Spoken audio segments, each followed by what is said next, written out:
even in italics, 737 Ridge. Quite has been said about Martin Tower TIF, and I will add to that, but not repeat what has been said. I'll follow that TIF since year one. I generally attend all school board meetings, so I have a sense of where they're coming from. And historically, the original request for a TIF for Martin Towers at the school board, possibly 3 years ago, and it was presented by Mr. Pector, actually complaining that he didn't have the money to improve the tower. Improving meaning sprinkler system and asbestos removal.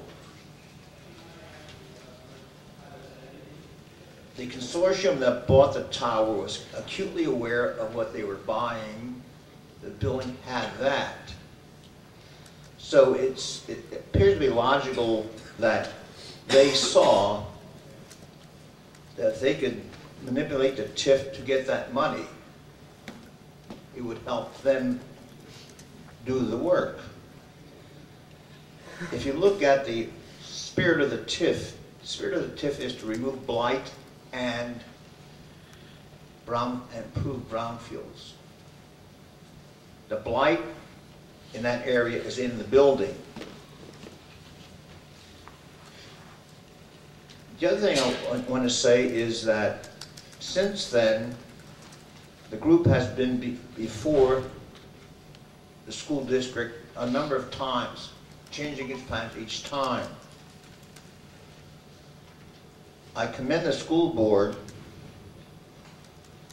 for realistically looking at what was at stake, the taxpayers' dollar, and they disapproved, voted down the TIF. And here again, it's raising its ugly head. Now, what is bothersome to me is this. I'm trying to understand and come up with a reasonable explanation to myself why the administration would involve itself in a TIF in the Bethlehem School District, but not in an open forum, but in private conversations with members of the school board.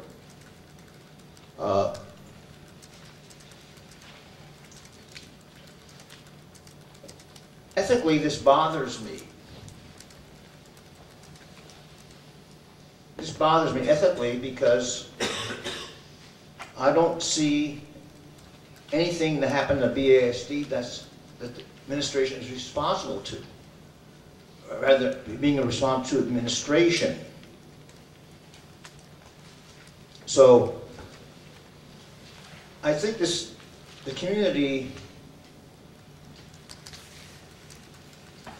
should get an explanation from administration why they're involving themselves in something which is really none of their business.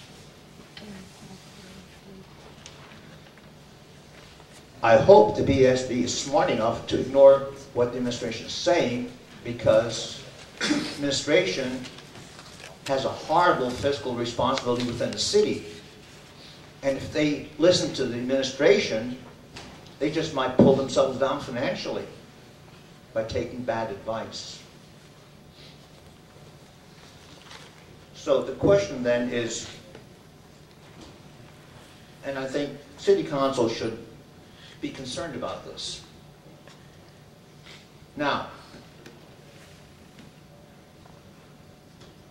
it's an axiom that developers know how to invest their money and campaign for re-election. The principal owner of the Martin Tower is Mr. Herrick, who owns 50%.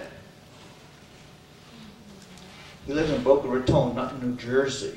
I checked the records, and Mr. Herrick, through his consortium of Herrick in Boca Raton, contributed $29,000 to officials in Bethlehem for their re-election campaigns.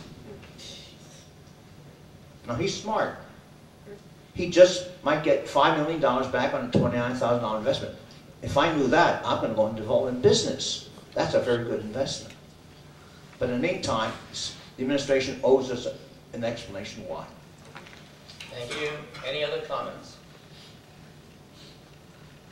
This meeting is adjourned.